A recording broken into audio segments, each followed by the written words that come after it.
Welcome to the Salmon Runs YouTube. Enjoy the video. You start by confirming a restore point exists. That's the safety net. Once done, sign in with an administrator account so you have permissions to change system settings. Now open Start, type Create a Restore Point, and press Enter to open System Properties. You're in the right place because this panel controls restore options.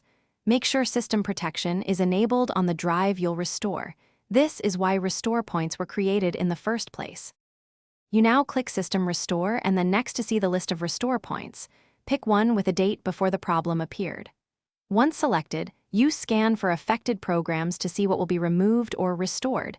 This explains why some apps might change. Make sure the system drive, usually C, is selected because that's where system files live. When you're satisfied with the choice, click Next. This cues the action and prepares Windows to reboot into the restore process. You finish by clicking Finish and then Yes to begin.